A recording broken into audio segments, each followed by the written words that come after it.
Hey folks, how we doing today? I've got a little bit of information for you. I got a couple of clips here. This may be a little bit of a long video, but please stick around to the end. Uh, all good stuff as far as the information goes. One of the first things I want to tell you, a little bit of encouraging news. Everybody knows it takes the House of Representatives and 2/3 of the Senate, which is 60 plus votes, to impeach Biden. So it's never going to happen as far as full impeachment. And that's discouraging. But I was curious.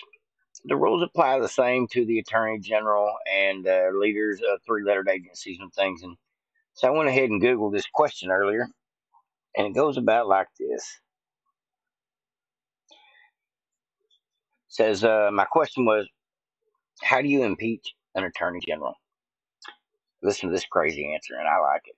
It says, the Constitution provides that the House of Representatives shall have the sole power of impeachment, and that the Attorney General, as a civil officer of the United States, shall be removed from office on impeachment for and conviction of treason, bribery, and or other high crimes and misdemeanors. Meaning, if you're Merrick Garland, you should be worried. We got the votes to do it. We just got to get these Republicans on board. Um, it's chopping block time, folks. They're trying to take Trump down, and this pussyfooting around, waiting too long, doing depositions is all good to some extent, but we need to see some action. I know the House doesn't have prosecutory power on some levels, but they can cut funding. They can kill things in the appropriations, including the FBI's budget. They can take people like Merrick Garland out, Alejandro Mayorkas out. Some of these guys at the top, you only need the House of Representatives to get this done. Now, let's get on to some other news. I just thought that was a pretty interesting fun fact. There was a hearing going today all day long. I listened to as much of it as I could while I was at work. It involved Mr. X. His name is Mr. Ziegler. He actually works with Mr. Shapley, who is the other whistleblower. They were there in coordination. And it was pretty interesting. Not super eventful as far as the information, because most of the stuff we already knew. It's cooperation.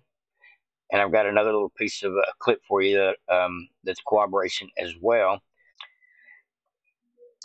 I will also note that while the impression has been conveyed by the U.S. Attorney in Delaware that he has similar powers to that of a special counsel in this case, free rein to do as needed, that was not the case. It appeared to me, based on what I experienced, that the U.S. Attorney in Delaware in our investigation was constantly hamstrung, limited, and marginalized by DOJ officials as well as other U.S. attorneys. I still think that a special counsel is necessary for this investigation. I agree wholeheartedly. He's talking about Mr. Weiss. That has been the biggest argument over the last couple of weeks involving this case. Is Mr. Weiss and Blinken are both changing their, well, Mr. Weiss has changed the story a couple of times, and Anthony Blinken has basically thrown Mr. Weiss under the bus in so many words. Let me go ahead and get you. There's a couple of these here that I wanted to bring y'all.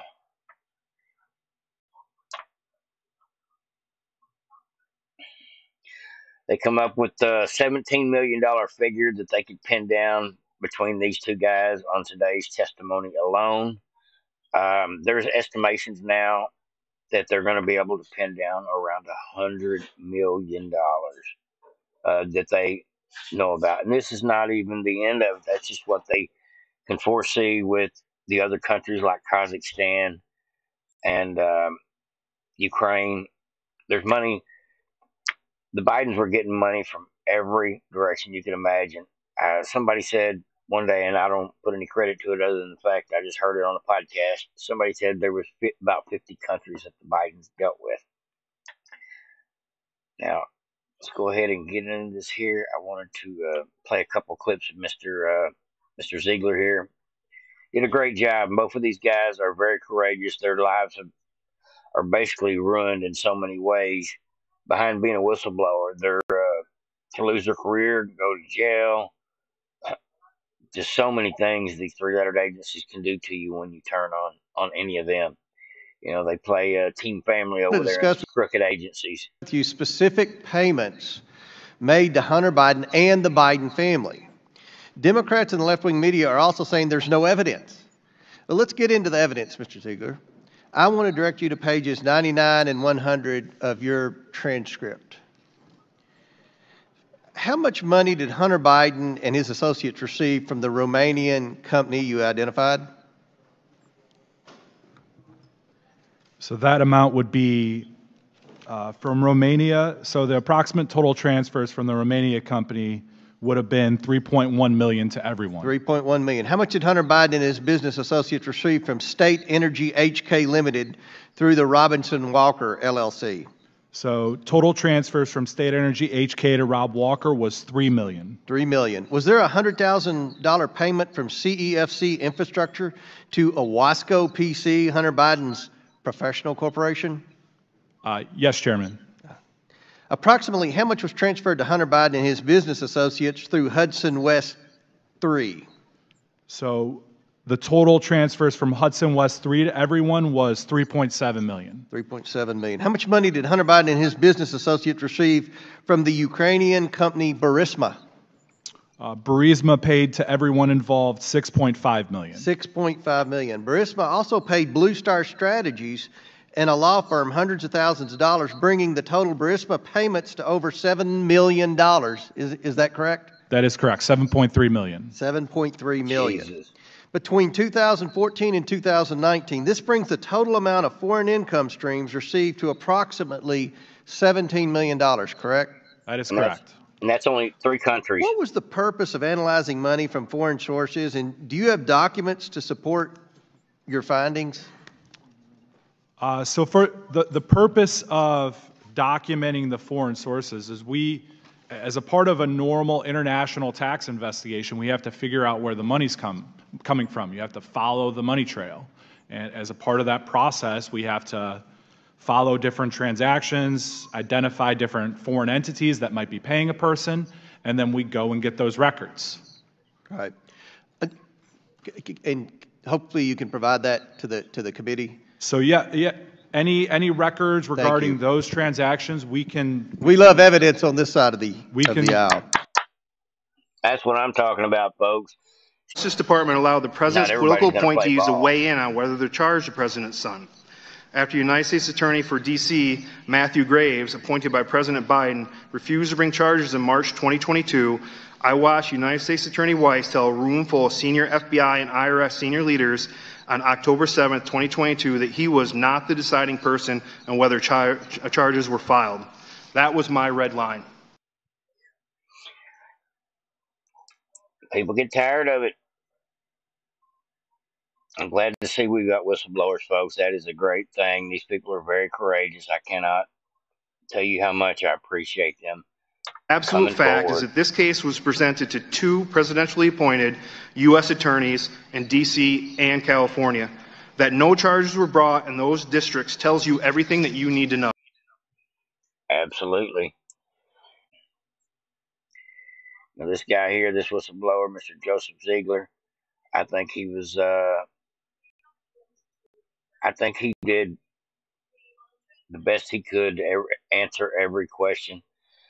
It's really sad that he had to put up with the dumb questions from the Democrats. The Democrats were asking questions about Ivanka Trump and Jared Kushner and Trump's indictment. And this guy's like, it's not what I'm here for. They look like idiots. The Democrats deflected every 5 minutes when they swapped off back and forth. It was 5 minutes of deflection, nothing else. They weren't contesting it. That's a fact. Too much evidence on the table. Says IRS Special Agent and whistleblower Joseph Ziegler. And this is the facts of the matter. Today, I sit here before you, not as a hero or a victim, but as a whistleblower compelled to disclose the truth. That said, in coming forward, I believe I'm risking my career, my reputation, and my casework outside of the investigation we are here to discuss.